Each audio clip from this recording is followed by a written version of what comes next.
Welcome to Candid Catholic Convos, a program brought to you by the Catholic Diocese of Harrisburg. Our mission is to humanize the church and help you to grow in your faith, love, and understanding. I'm your host, Rachel Trochet, a cradle Catholic who's only human and struggled with faith on more than one occasion.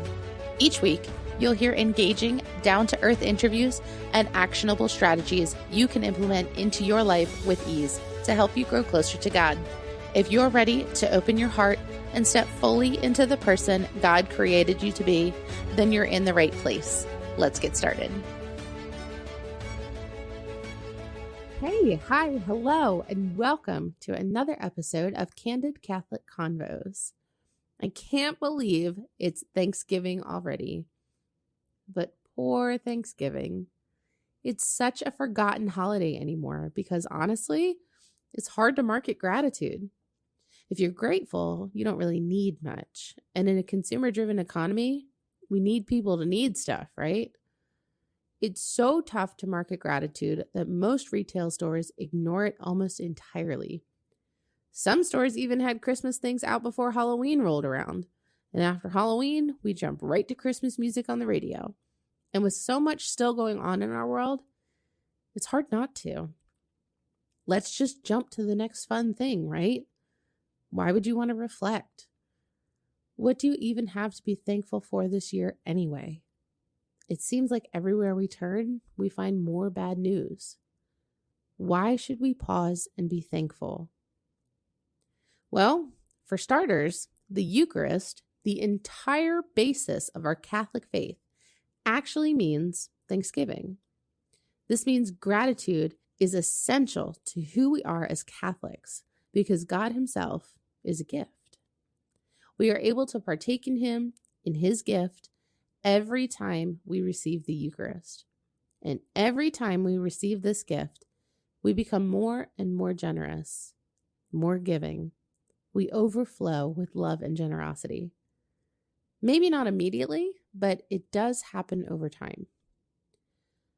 Thessalonians chapter 5, verse 8 says to give thanks in all circumstances, or in everything, be thankful.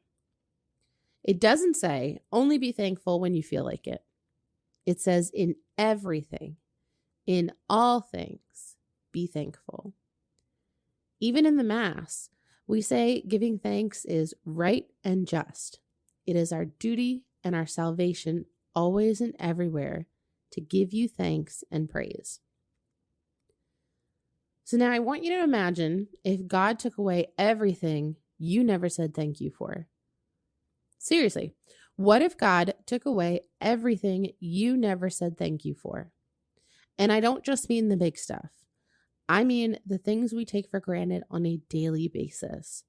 The things we don't even think about until they're gone. Like, we don't think about our health until we're sick.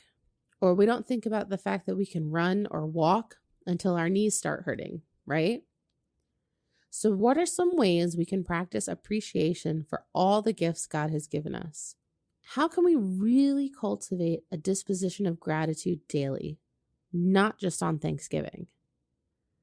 I'm excited to welcome back Sister Geralyn Schmidt of the Sisters of Christian Charity to help me come up with some tangible ways to practice giving thanks in our daily lives. Sister Geralyn, thank you so much for joining me again on Candid Catholic Convos. I'm super excited to have you here the week of Thanksgiving. We're always talking about gratitude, like leading up to Thanksgiving, but I feel like it doesn't get talked about enough outside of that holiday. So I'm really excited to kind of expand on this with you. I'm excited to be here as well. Secular science actually backs up the fact that people who practice gratitude are generally happier people. And practicing gratitude has been shown to have far-reaching effects from improving our mental health to boosting our relationships with others.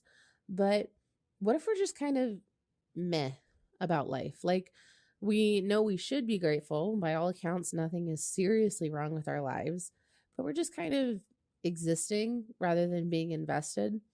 What can we do when we find ourselves stuck in this meh mindset?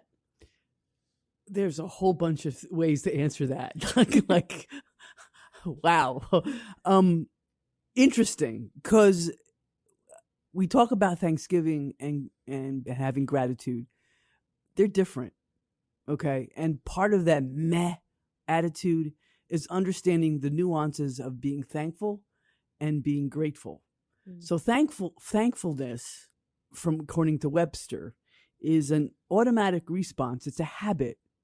It's like, oh, someone gives you a gift, say thank you. It's responsive. It happens in a short moment.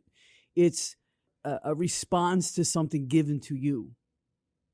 Gratitude, though, it's a virtue. And as such, it's a gift from the Holy Spirit.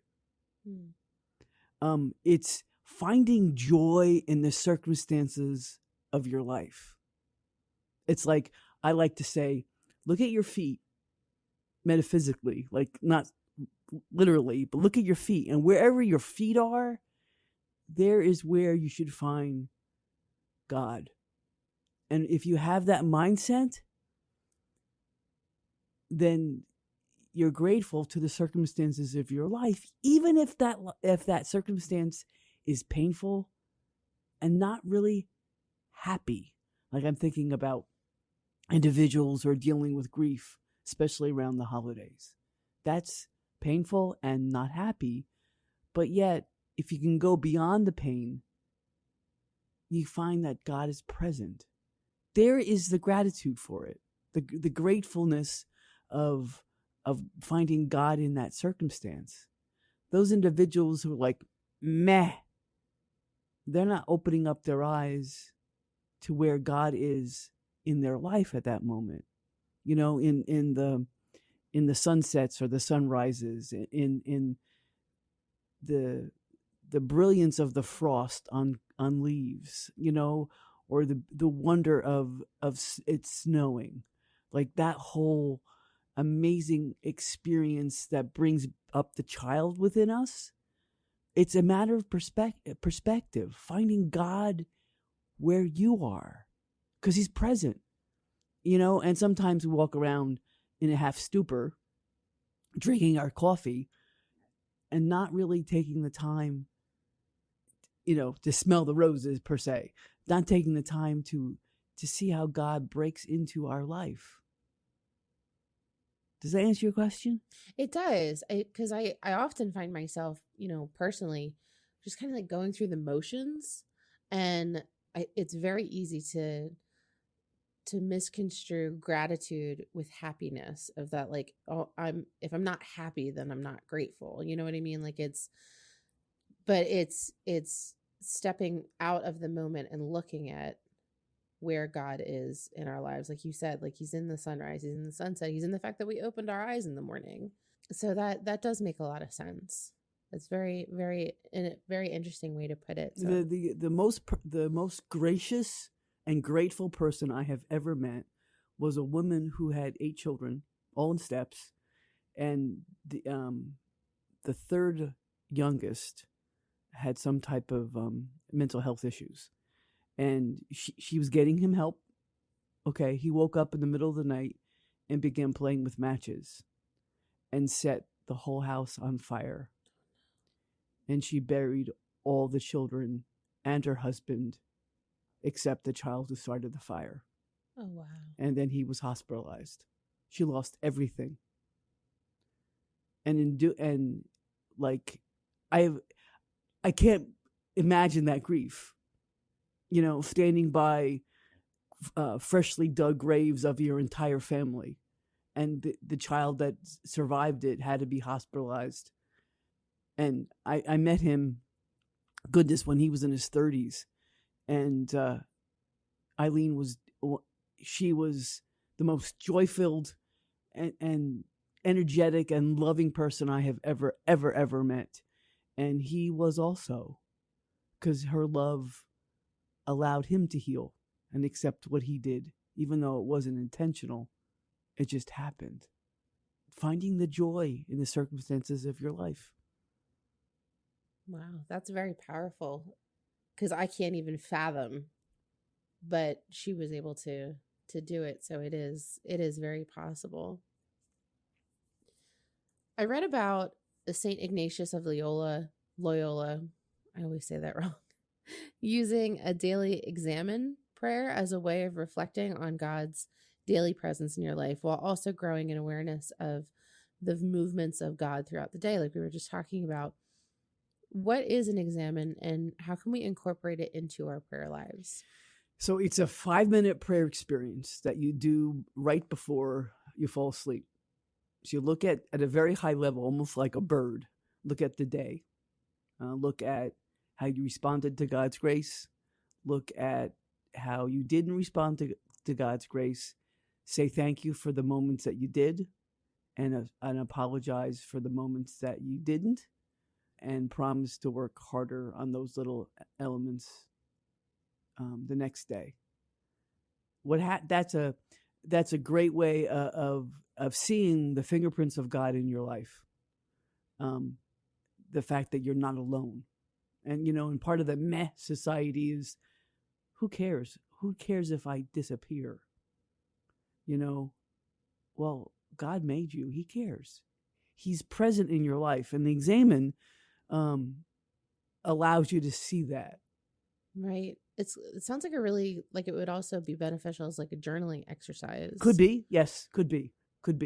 Yeah, definitely. Cool. And a great way of bringing the times in. So over a course of time, you can actually see the patterns of sinfulness and weakness in your life, and you bring that to the sacrament of reconciliation to ask the divine healer to give you the strength to heal and to overcome those weaknesses as well. That's a great idea. Absolutely. We talked about this a little bit, but especially at this time of year, life can get really stressful, and it's very easy to get bogged down in the negative and everything that could be going wrong or isn't going how we wanted it to, or just trying to manage expectations.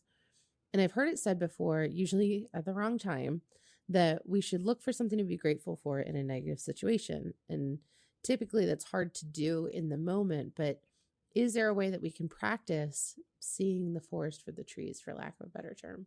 Taking time to stop and to be in the presence of God. You can do that in your car. You can do that in the bathtub. You can do that in the shower. Taking time to stop. Because, sometimes stress we put on ourselves. It's like, I'm in charge. I want this to do this. I want this to do that. Who are we? We're not God. And I say this jokingly because I do that. I'm human. I do the same thing, and are we trying to be the Messiah? Are we trying to be God? Are we trying to morph our life into our own image and likeness rather than surrendering to the rhythm of what God wants us to do? Mm. So the gratefulness doesn't come with a negative situation. The gratefulness comes in the fact that you're not in charge. He is.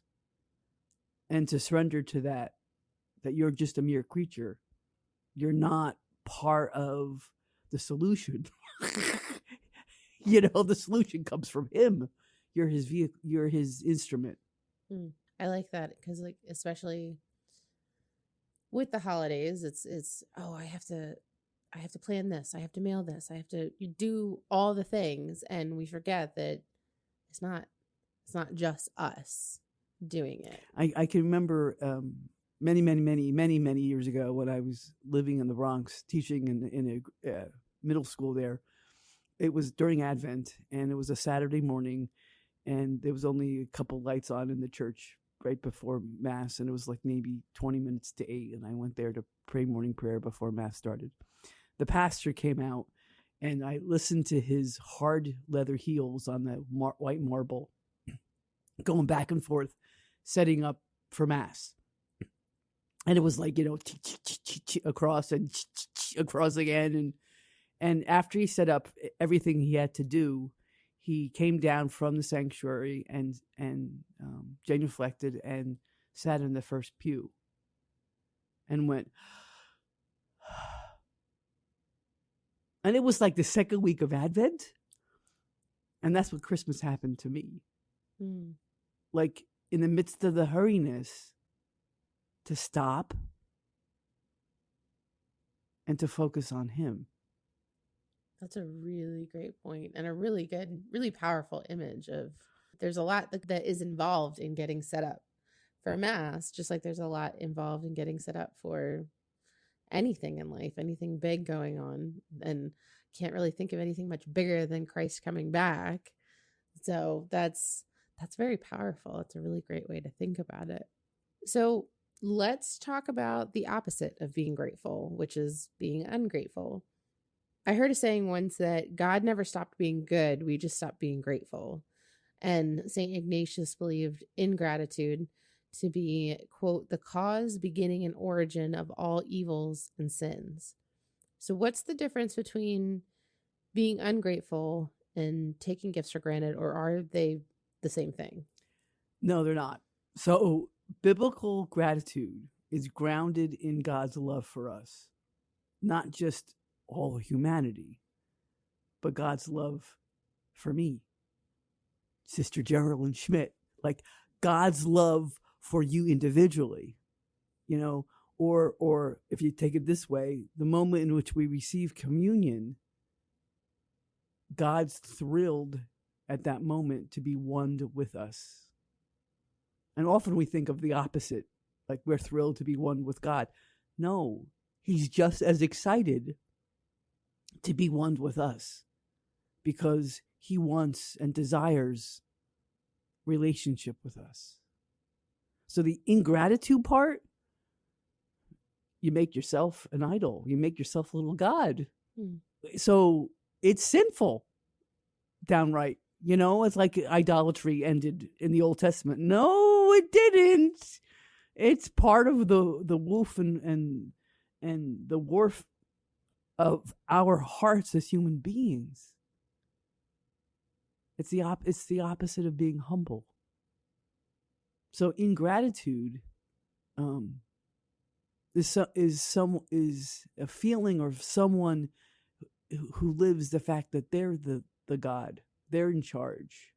They're the ones who's overseeing things, rather than finding the joy of where you are. Right. The whole mindset of like, I have to make this happen, or I have to get it done, or it's not going to get done kind of deal. I get it. That makes a lot of sense. So another thing that I kind of catch myself doing a lot, and I'm sure I remember my mom gave this up for Lent one year, is complaining. And C.S. Lewis talks about complaining in his book, The Great Divorce, saying some people grumble so much that they become a grumble, which I thought was a great line. Sometimes it's hard not to complain. Like when someone asks how your day is going or how you're doing, it's really easy to get stuck on the, well, I didn't sleep last night because my kid was up all night, or the car wouldn't start this morning, or traffic was just a mess. How do we avoid becoming a grumble? And how do we avoid complaining? I think it comes from an understanding of, as we grow and become adults and we echo the gift of Christ on the cross in our lives. Like Jesus cried out in the agony, "Take this cup away from me." That wasn't a grumble, though, because he knew it was coming. That was a prayer. Okay. But we grumble because, like, Christ gives us the cross and we don't accept it. We fight about it. I often think of Simon of Cyrene. Like he was forced to carry the cross for Jesus. Can you imagine being pulled out from the crowd and being involved in this condemned, and not even knowing who he was, this condemned criminal? And yet, when Simon looked into Jesus' eyes, he only saw love. Surrendered to that. So the grumble, and I find this myself, when I grumble, somebody gave me a little plaque. It's like a 2-inch by 1-inch plaque. I have it in my office, and it's a license plate from Arkansas that says GRR-RRR. Grr. That's how I vent. Grr. That's different from grumbling. Grumbling is making you in charge and trying to morph the world into your own image. Hmm. That makes sense, because that was going to be my next question, is like, what's the difference between grumbling or complaining and then versus venting your frustrations? Like, you can be frustrated with the situation, but how is that different than? So you air the frustration and you leave it there. Grumbling, you air the frustration, you drop it, you look it up and go, oh, I can handle that, and put it back on your shoulders. It never ends. Mm. What was that story about the guy pushing a rock up a mountain? I think it was a Yeah, it was a Greek mythology. Yeah. Yeah. Huh.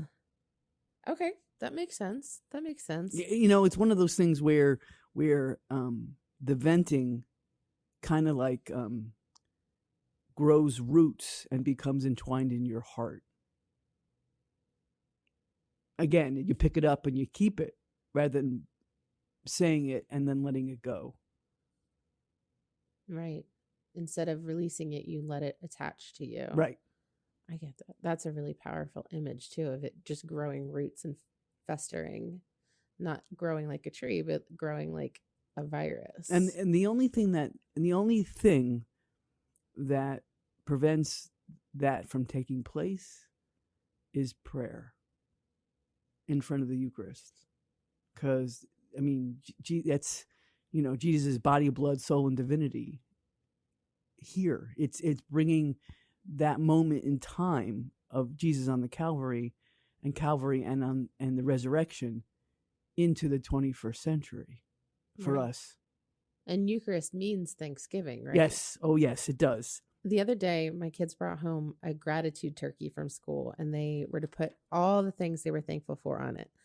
And I love this idea, and I want to incorporate more practices like this for them so that they can understand how truly blessed they are.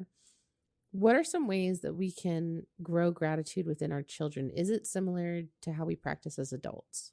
No. Children are often much more simpler, and they can see things that adults have forgotten because adults are caught up in whatever.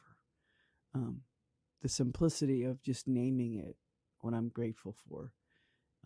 My sister does that with her son, with my nephew. 3 things that you're grateful for today before she tucks her son into bed, and her son is now 12, and that's been something they've been doing since he was 3.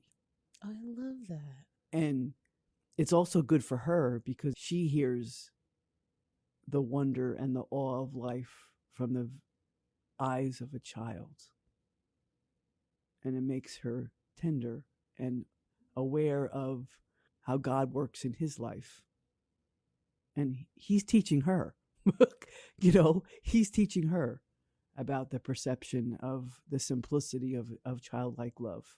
That's really cool. And it reminds me, I always talk about my kids ad nauseum, but my 5-year-old, both my older kids go to Catholic school, and they were asking me the other day why we chose to send them to Catholic school. And I said, it's because I want them to learn about their faith and about God.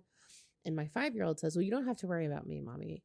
I've believed in God since before I was born. So I know God and I love God and we're good. And that really rang home for me because when he was born, he wasn't breathing. He was blue and they had to revive him. So that to me, that was like, oh my gosh. Like, he's like, I've known God since before I was born. I was like, he probably does. He probably got to meet him up close and personal, and he's carried that with him. And that was just like, to hear it come out of the mouths of babes is like, oof. Well, children can express things that, our intelligence says, it's make believe. I don't think so.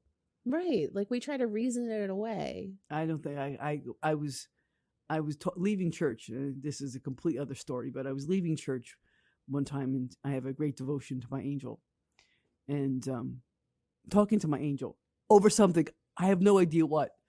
And this 5-year-old comes at, and I've known him since he was a baby. Like he was a week old, and I actually held him. So I've known him since he was a baby. Anyway, he comes bopping up to me and he calls me up. He goes, "Sister, I want you to know that your angel's standing behind you." Now, he has no idea that I was praying to him, my angel.